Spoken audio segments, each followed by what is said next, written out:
प्रिय बच्चों, नमस्ते, सुप्रभातम। आज हम पढ़ेंगे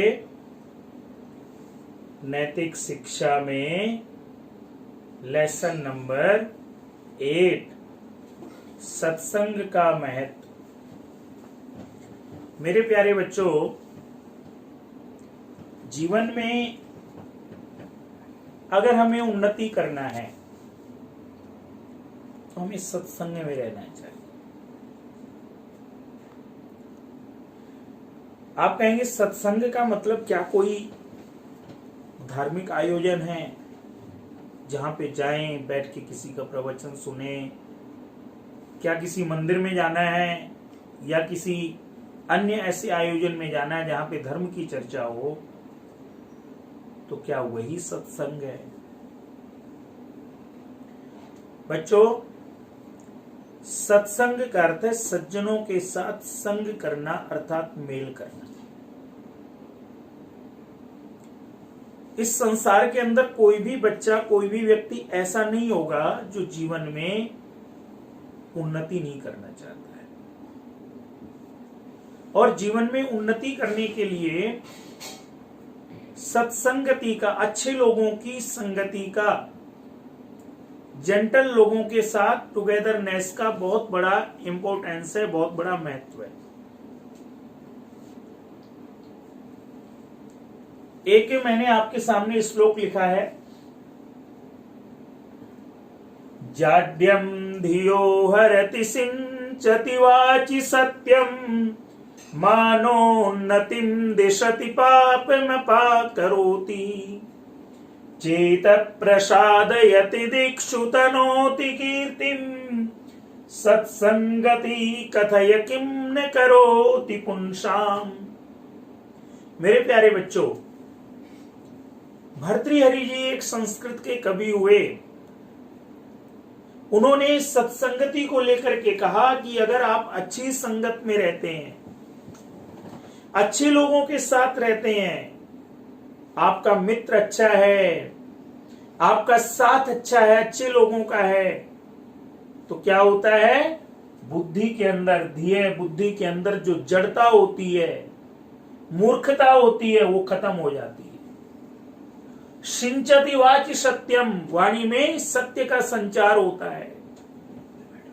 मानोन्नतिम दिशति पापमपाकरोति, हम चारों ओर उन्नति करते हैं। और अगर बच्चों हमारे जीवन में कुछ गलत होता है, पाप होता है, तो हम अच्छी संगत में रह के, हमारा अगर मित्र अच्छा है तो हमें उससे दूर कर देता है।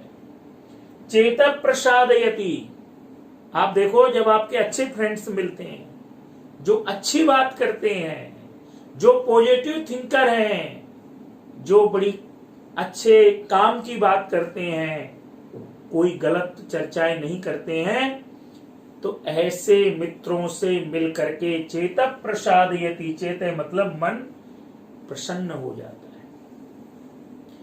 दिक्षुम तनोति कीर्तिम, हम अच्छी संगत में रहते हैं बच्चों, तो हमारा यश, हमारी कीर्ति, हमारी प्रसिद्धि, हम फेमस हो जाते हैं, ये अच्छा बच्चा है।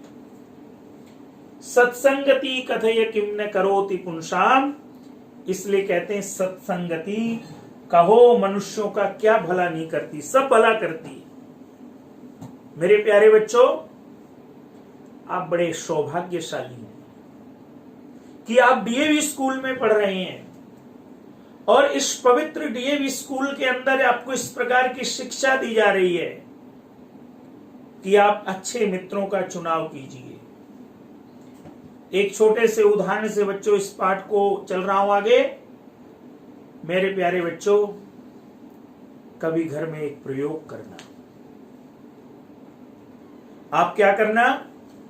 आपके घर में कोई फल है, मान लीजिए सेव है, 10-15 सेव हैं, एक टोकरी में रखे हैं, और आप देखना कि अगर उसमें कोई एक सेव खराब हो गया है, अगर आप उसको टोकरी से नहीं निकालेंगे तो अगले दिन तक वो जो उसके अंदर और सेव हैं वो भी सारे के सारे खराब हो जाएंगे। इसलिए कहा गया है कि अगर हम अच्छी संगति में रहेंगे तो अच्छे बनेंगे। जैसे वो खराब सेव टोकरी में रखे हुए सारे सेवों को खराब कर सकता है, ठीक इसी प्रकार से अगर हमारे आपके आसपास कोई हमारा ऐसा दोस्त है जो अच्छे थॉट्स नहीं रखता, जो अच्छे विचार नहीं रखता, जो हर टाइम हमें उल्टी सीधी बातें पढ़ाता है, हर समय ऐसी बातें सिखाता है जो हमें पढ़ाई में बाधक बनती हैं, हमारे माता पिता के दिए गए संस्कार और विचारों से जो बातें मेल नहीं खाती हैं, मेरे प्यारे बच्चों, ऐसी बातें जो सिखाता है वो आपका मित्र नहीं है, उससे दूर हो जाइए। ये पाठ ये कहता है। और अगली बात क्या कहता है बच्चों?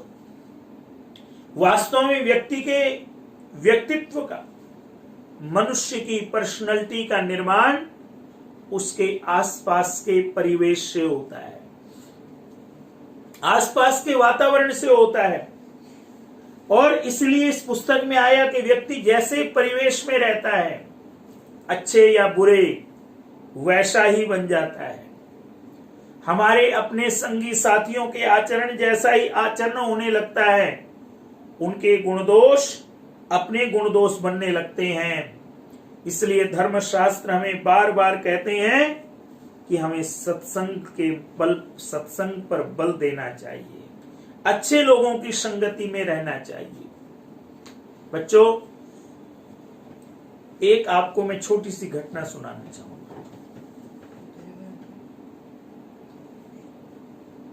एक बार क्या हुआ बच्चों, ऋषि दयानंद जी का कहीं सत्संग चल रहा था, और उस सत्संग में जब उनका प्रवचन होना था तो उससे पहले मंच से एक गायक ने, एक सिंगर ने बड़ा अच्छा भजन गाया। सभी लोगों ने कहा वाह वाह वाह, क्या भजन गाया।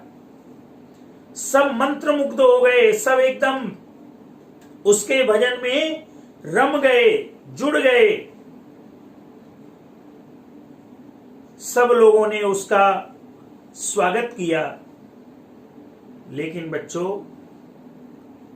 उस सत्संग सभा में एक व्यक्ति ने स्वामी दयानंद जी के कान में कहा कि स्वामी जी, ये भजन बहुत अच्छे गाता है, लेकिन इसके जीवन में एक दो बुराइयां हैं।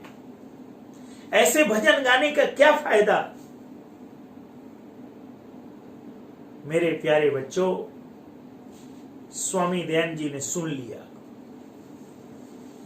और जब उनका प्रवचन शुरू होने लगा तो उन्होंने कहा, जो व्यक्ति भजन गा रहा था उसका नाम था अमीचंद। उन्होंने कहा, रे अमीचंद, तुम हो तो हीरे, लेकिन कीचड़ में पड़े हुए, तुम बुरी संगत में पड़े हुए हो। इतना अच्छा भजन गाते हो, इतने अच्छे कार्य करते हो, यदि वास्तव में हीरे की तरह चमकना है, क्योंकि हो हीरे, तो कीचड़ जैसी बुरी संगत से दूर हो जाओ। मेरे प्यारे बच्चों, अमीचंद के जीवन में इन छोटी सी वाक्यों ने हलचल मचा दी, और उन्होंने उस दिन से जो भी जीवन में बुराइयां थी, सारी बुराइयां छोड़ दी। यह होता है सत्संग का फल। इसी प्रकार से मेरे प्यारे बच्चों, आप घर में रह रहे हैं, आजकल घर से रह के पढ़ाई कर रहे हैं। माता पिता अगर आपको कोई चीज, आपकी बुराई बताते हैं, तो आप उसका दूर करने का संकल्प कीजिए। ये सत्संग है। आप अपने मन में प्रॉमिस कीजिए, माता पिता के सामने प्रॉमिस कीजिए कि पूज्य पापा जी, पूज्य माता जी, मैं इस समय बड़ा सौभाग्यशाली कि मुझे आपके साथ रहने का अवसर मिला है, और हमारा स्कूल आपको स्कूल सिखा रहा है कि आपसे, आपके माता पिता से बढ़कर के कोई अच्छे संग में नहीं है, क्योंकि वो आपको हमेशा अच्छी शिक्षा देते हैं। तो आप उनके सामने जब ये पाठ सुनेंगे, तो अगर जीवन में कोई बुराई है तो उसको दूर करने का संकल्प कीजिए। इसी प्रकार से बच्चों, आगे पुस्तक में आपके लिखा है जिस प्रकार जल की बूंद, पानी, अगर कभी गरम तवे में पड़ जाए तो नष्ट हो जाती है। आप देखिएगा जो आपकी मम्मी भोजन बनाती हैं, अगर तवा गर्म हो और उसमें 2-4 बूंद पानी डाल दी जाए तो वो नष्ट हो जाती है, समाप्त हो जाती हैं। और कमल के पत्ते पर कभी आपको अवसर मिला होगा किसी तालाब में जाने का जहां पे कमल के फूल लगे होते हैं, वहां अगर आप अच्छे से गौर करेंगे मेरे लाडलो, तो आप पाएंगे जो कमल के फूल हैं उसके जो पत्ते हैं उसके ऊपर अगर कोई पानी की बूंद है तो वो मोती जैसी दिखाई देती है। ठीक इसी प्रकार से कहा, वही बूंद, वही जल, जल एक है, तवे में देखो नष्ट हो गया, कमल के पत्ते में देखो मोती जैसा दिखाई दे रहा है, और वही बूंद यदि स्वाति नक्षत्र में समुद्र की सीपी में गिर जाए तो मोती बन जाती है। सीपी आप जानते हैं, समुद्र के किनारे बहुत सारे खोल पड़े होते हैं, उनको हम सीपी कहते हैं। बच्चों, अब आपके मन में होगा कि सर ये स्वाति नक्षत्र क्या है। बच्चों, हम भारतीय समाज में जहां रहते हैं वहां 27 नक्षत्र हमारे माने जाते हैं। उन 27 नक्षत्रों में एक नक्षत्र स्वाति नक्षत्र है। प्रतिदिन कोई ना कोई नक्षत्र होता है, प्रतिदिन कोई ना कोई डेट होती है, प्रतिदिन कोई ना कोई डे होता है, उसका नाम होता है। इसी प्रकार से मेरे बच्चों, प्रतिदिन कोई ना कोई नक्षत्र होता है। अगर स्वाति नक्षत्र में पानी की बूंद उस समुद्र के किनारे फैले हुए पड़े हुए सीपी में अगर गिर जाए तो मोती बन जाती है। ये सत्संग का प्रभाव है। क्या मतलब है? कहने का बात क्या है बच्चों, कि यदि आप अच्छी संगत में रहेंगे तो आपकी पर्सनालिटी ग्रेट हो जाएगी, आप महान हो जाएंगे। और ये महान बनने की तो यात्रा है ना, ये पढ़ाई किस लिए की जाती है? आप श्रेष्ठ बने, आप अच्छे बने। और इसका एक छोटा सा उदाहरण देखना बेटा, अगर आप अच्छी संगत में रहते हैं तो एक एक्सपेरिमेंट करना, किसी दिन ना भी रहें तो भी करना। मान लीजिए आप कोई लोहे का टुकड़ा ले लें, ये तो मेरे पास चलिए प्लास्टिक की चीज है। मान लीजिए इस प्रकार की कोई चीज आप लोहे की ले लें इतनी, या मान लीजिए इतना ले लें, एक कील ले लें। उस लोहे की कील को यदि आप पानी में डालेंगे, बहते हुए पानी में, तो वो नीचे चली जाएगी, डूब जाएगी। लेकिन बच्चों, वही कील अगर जिस प्रकार ये ब्लैक बोर्ड है, मान लीजिए ये ब्लैक बोर्ड लकड़ी का हो, सूखा हो, और इसमें एक नहीं 10 कील लगा दीजिए और फिर पानी में डाल दीजिए तो ये तैर जाएगा। ठीक इसी प्रकार से मेरे बच्चों, अगर हम अच्छे लोगों की संगति में हैं और जीवन में कोई यदि एक आधी बुराई है तो वो भी हमारी दूर हो जाएगी। ये कह रहा है ये पाठ, इसलिए प्रण करें। कई बार क्या होता है, हमें बुरे लोग बड़े आकर्षित करते हैं। अरे ये तो कितना अच्छा काम करता है, कितना अच्छा बोलता है, किसी को भी कुछ कह देता है। मत आइए उनके चक्करों में। और ध्यान दीजिए, आप अपना चुनाव अच्छे बच्चों का कीजिए, आपके फ्रेंड्स अच्छे हों। अगर फ्रेंड्स अच्छे होंगे, मित्र अच्छे होंगे, तो आप जीवन में अच्छा कर पाएंगे। अगली चीज क्या आती है बच्चों? सप्त ऋषियों की कुछ देर की संगति ने वाल्मीकि को ऋषि बना दिया था। पारस की संगति तांबे को सोने में बदल देती है। आपको जैसे मैंने बताया, अगली पंक्ति, लकड़ी के संग लोहा भी पानी पर तैर जाता है। विद्वानों के पास रहने वाला तोता मैना वैदिक ऋचाओं का पाठ करने लगते हैं। आपको ध्यान होगा, पिछली कक्षाओं में, क्लास 3-4 में हमारे स्कूल में आप पढ़ रहे हैं, तब से एक कहानी पढ़ी होगी आपने कि एक आश्रम में तोते थे। तो आश्रम था तो वहां पर वैदिक मंत्रों का पाठ होता था, तो सारे के सारे तोते मंत्र पाठ करते थे। लेकिन अगली दूसरी जगह पे एक डाकुओं का ठिकाना था, तो वहां पर तोते क्या बोलते थे? भागो, मारो, जाओ, आ गया, पुलिस वाला आ गया, पकड़ लेगा। इस प्रकार की भाषा। क्या मतलब है? एक संग ऋषियों का मिला, एक संग महान पुरुषों का मिला, एक संग मंत्र बोलने वालों का मिला तो पक्षी भी मंत्र बोलता है। और एक संग मारो, काटो, पीटो, भागो, इस प्रकार की आवाजों का है तो एक संग वो मिलता है। इसलिए यहां पर कहा गया है कि वास्तव में विद्वान के पास रहने वाले जो तोता मैना है वो भी वैदिक मंत्रों का पाठ करने लगते हैं। मेरे प्यारे बच्चों, आगे आता महर्षि दयानंद के संपर्क ने इस जाति को कौन दिए? स्वामी श्रद्धानंद, स्वामी दर्शनानंद, महात्मा हंसराज जो आपके डीएवी के पहले प्रिंसिपल थे, पंडित गुरुदत्त विद्यार्थी, लेखराम राजपाल प्रदान किए, और गांधी जी के संघ ने कौन प्रदान किए? जवाहरलाल नेहरू, पटेल, राजगोपालाचार्य, राम मनोहर लोहिया, जयप्रकाश नारायण, कृपलानी जैसी विभूतियां देश को प्रदान करी। इनकी लीडरशिप ग्रेट थी, इसलिए ग्रेट लीडर बने। और महर्षि दयानंद ग्रेट संत थे, इसलिए ऐसे संतों की संगत पाके इस प्रकार के समाज सुधार का कार्य पंडित लेखराम ने, पंडित गुरुदत्त विद्यार्थी ने, स्वामी श्रद्धानंद जी ने, स्वामी दर्शनानंद जी ने किया। आगे चीज आती है बच्चों, रामायण में, रामचरितमानस में गोस्वामी तुलसीदास क्या कहते हैं? बिन सत्संग विवेक ना होई, बिना सत्संग के विवेक बुद्धि नहीं आती है। बिन सत्संग विवेक ना होई, अर्थात सत्संग के बिना हमें भले बुरे की पहचान नहीं होती है। और कबीर जी भी क्या कहते हैं? कबीरा संगत साधिकी, ज्यों गंधी की बास, जो गंधी कुछ दे नहीं, तो भी बांस सुबास। अर्थात क्या कहते हैं इसमें?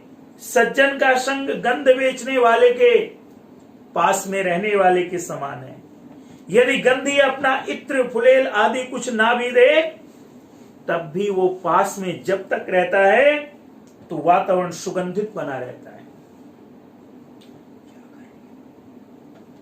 साधुओं की संगति भी सच्चा वैकुंठवास है। बच्चों, आप कहेंगे गंधी क्या है, इत्र फुलेल क्या है? आप अपने पेरेंट्स से पूछिएगा, बताएंगे आप। बच्चों, आजकल जैसे आप डीओ वगैरह का यूज करते हैं सुगंधी के लिए, कपड़ों के लिए, ठीक इसी प्रकार से आज भी बहुत जगह इत्र का प्रयोग होता है। फूलों के रस से इत्र बनता है। उस इत्र को बेचने वाले को गंधी कहा जाता है। और आप देखिएगा वो क्या करता है, रुई में थोड़ा सा इत्र लगा के आपको हल्का सा सुंघा देगा तो आप प्रसन्न हो जाएंगे। और आपके बहुत से घरों में आज भी उस इत्र की कुछ बूंदें थोड़ी सी रुई में लगा के लोग कान में लगा लेते हैं ताकि उसकी सुगंध आए। कबीर जी क्या कह रहे हैं? कबीर कह रहे हैं, कबीरा संगत साधु की। सज्जनों की संगति क्या है? जैसे इत्र फुलेल बेचने वाले की संगति है। आप इत्र बेचने वाले से कुछ खरीदें ना खरीदें, लेकिन जितनी देर उसके पास बैठेंगे खुशबू आएगी।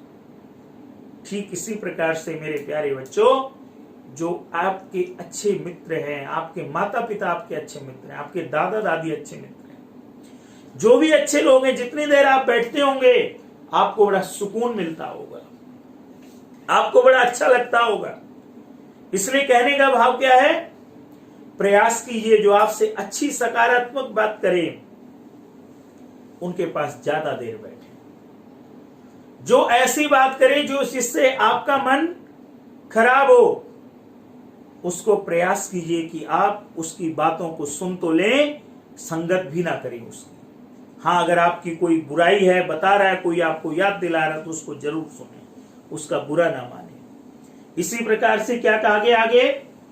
किंतु जहां सत्संग व्यक्ति को शिखर पर पहुंचाता है, वहां कुसंग, बुरा संग उसे ऐसे गड्ढे में धकेल देता है जिससे निकल पाना कठिन होता है। यदि अच्छी संगति सहारा प्रदान करती है तो कुसंगति पैरों में बंधा ऐसा पत्थर है जो सन्मार्ग की ओर बढ़ने ही नहीं देता है। इसलिए हमें कभी बुरी संगत नहीं करनी चाहिए। आप देखो मेरे प्यारो, भारतवर्ष के अंदर वैज्ञानिक होते हैं, एक से एक बड़े नेता होते हैं, एक से एक बड़े समाज सुधारक होते हैं, क्योंकि उन सब लोगों ने अच्छी संगति करी। और इसलिए आगे क्या कहा गया? महात्मा बुद्ध के शब्दों ने अंगुलीमाल का, आपने अंगुलीमाल की स्टोरी पढ़ी होगी। एक डकैत है, डाकू है, जंगल में रहता है, लोगों को मार डालता है, उनके अंग काट लेता है। एक दिन महात्मा बुद्ध जाते हैं उधर, लोग कहते हैं आप मत जाइए, अंगुलीमाल आपको पकड़ के मार डालेगा। बच्चों, अंगुलीमाल का महात्मा बुद्ध से सामना होता है और महात्मा बुद्ध के कुछ देर के वाक्यों से अंगुलीमाल का जीवन बदल जाता है। इसलिए सज्जन लोगों के साथ रहने से, महान पुरुषों के साथ, अच्छे महात्माओं का संग किया करो। बच्चों, आपके माता पिता जब कहते हैं कि हम आज अपने गुरुजी के पास जा रहे हैं, आज हम किसी अच्छे पवित्र कार्य में जा रहे हैं, तो वहां शौक से जाया करो कि आपको भी कुछ सीखने को मिलेगा। इसी प्रकार से बच्चों, महर्षि दयानंद की वाणी ने अमीचंद, उनका उदाहरण कहानी में सुना चुका हूं, तथा पंडित लेखराम के उपदेश ने मुगला डाकू का जीवन पलट दिया था। अब बच्चों, मुगला डाकू की कहानी आपको बता दूं। एक बार क्या हुआ, पंजाब के अंदर पहले टाइम की बात है, एक डाकू था, मुगला डाकू। उसका बड़ा आतंक था। आर्य समाज के सत्संग चला करते थे। पंडित लेखराम एक दिन प्रवचन दे रहे हैं और सायंकाल का समय था, क्योंकि दिन भर लोग काम करते थे, तो शाम को कथाएं होती थी। तो सब बैठे प्रवचन सुन रहे हैं। अंधेरा हो गया था। धीरे धीरे देखा तो एक व्यक्ति आया, कंबल से चेहरा ढका हुआ है, उसके साथ और 10-12 लोग बैठ गए। लोगों ने देखा, अरे आज तो मुगला डाकू प्रवचन सुनने आया। तो डर के सब लोग चले गए। जब प्रवचन खत्म हुआ तो मुगला डाकू पंडित लेखराम जी के पास जाता है। कहता, पंडित जी, आज आपने एक प्रवचन दिया, अवश्यमेव भोक्तव्यम कृतम कार्यम शुभाशुभम, अर्थात जो कोई व्यक्ति जैसा करता है, अच्छा या बुरा, वो भोगेगा। तो आप बताइए, क्या मैं बुरा करता हूं तो भोगूंगा? बच्चों, पंडित लेखराम जी कहते हैं, अवश्य भोगोगे। क्या करते हो आप? कहता है, मैं पंडित जी मुगला डाकू हूं, और आज मैंने आपकी प्रवचन को सुन करके जो मेरे पास हथियार हैं सारे आपके चरणों में डालता हूं, कान पकड़ता हूं, माफी मांगता हूं। आज के बाद में गलत कार्य नहीं करूंगा, मैं सामान्य जीवन व्यतीत करूंगा। बच्चों, ये होता है सत्संगति का असर। इसलिए कहा गया हमें अच्छी, उस दिन से मुगला डाकू एक सामान्य अच्छा इंसान बन गया। इसलिए कहा गया, सामान्य बिगड़े हुए व्यक्तियों को तो सुधार नहीं पाता, उल्टे उनके संग से स्वयं, ये उनके लिए जो बुरी संगत में होते हैं। सामान्य व्यक्ति बिगड़ गया तो बिगड़ गया। आगे क्या कहा है? सत्संग के प्रति रुझान रखते हुए हमें चाहिए कुसंग से बचे, गलत चीजों से बचे। आज के समय का कुसंग क्या है? आज के समय का कुसंग, मोबाइल के अंदर 2 चीजें हैं मेरे प्यारों। एक तो आपकी पढ़ाई की चीजें हैं, एक आपकी कुछ गलत चीजें हैं। प्रयास करो पढ़ाई की चीजों को ही माता पिता के सामने यूज करो। जो आज की टेक्नोलॉजी है उसमें गलत मत जाओ, वो भी कुसंग है। हर टाइम मोबाइल में कार्टून देखते रहना, हर टाइम मोबाइल में चिपके रहना, हर टाइम मोबाइल में ऐसी चीजें देखते रहना जो आपकी स्टडी से मतलब नहीं रखती हैं, वो भी कुसंग है। उससे बचो मेरे प्यारों, उससे दूर चलो। और आगे क्या कहते हैं? हमें अपने समाज में ऐसे व्यक्तियों को बचाना चाहिए जिनका संपर्क बुरे संस्कार छोड़ सकता हो। एक बिगड़े हुए सेब का संग सारी टोकरी के सेवों को बिगाड़ डालता है। ये मैं आपको सुना चुका हूं। एक मछली सारे तालाब को गंदा कर डालती है। पंचतंत्र की कहानी में बताया गया है कि दुष्ट के साथ न रहना चाहिए, न जाना चाहिए। दुष्ट कौवे की शरारत के फलस्वरूप उसके पास में बैठा हुआ परोपकारी हंस साथ में जाता हुआ निरपराध बत्तख मारा गया था। दुष्ट को दिया हुआ उपदेश बंदर और भैया की घोंसले की कहानी दोहराया करता है। दुष्ट को ज्यादा उपदेश भी नहीं देना चाहिए भाई। आपने एक कहानी सुनी होगी, एक बार एक बंदर और एक भैया, भैया मतलब पक्षी, बारिश हो रही थी। पक्षी अपने घोंसले में बैठ गया और उसने देखा ये मेरा बंदर भैया जो है वो पेड़ में बैठा भीग रहा है। तो उसने कहा, अरे बंदर भैया, तुम भी थोड़ी मेहनत करो, अपना कोई घोंसला बना लो, उसमें रहा करो, बारिश में भीगते रहते हो, देखो मैं तो बच रही हूं। अब बच्चों, बंदर दुष्ट था। उसने कहा, अच्छा तू मुझे उपदेश करती है। वो बच्चों गया और थोड़ी देर बाद जाके उस बेचारी भैया का, पक्षी का घोंसला भी तोड़ दिया। इसलिए दुष्ट को उपदेश मत कीजिए, ये भी सिखा रहा है ये पाठ आपको। दुष्टों से दूरी ही बना के रखिए। आगे इसलिए कहा गया, अतः सबको यही उचित है कि सावधान रहें, सुसंग को, सज्जनों की संगत को अपनाएं और कुसंग से बचने का पूरा प्रयत्न करें। तभी बच्चों आपकी कीर्ति, आपका यश फैलेगा, आपकी बुद्धि बिल्कुल पवित्र हो जाएगी, आप जीवन में खूब तरक्की करेंगे। ये सत्संग का महत्व है। इसको आप ध्यान से समझें, समझ के देखें कि वास्तव में ये पाठ जीवन के लिए कितना जरूरी है और वास्तव में ये जरूरी है। इसका फॉलो करें, जीवन को अच्छा बनाएं। ये आपका ही नहीं, आपके माता पिता का ही नहीं, हम सबका एक कर्तव्य है कि आप अच्छे मार्ग पे चलें। धन्यवाद।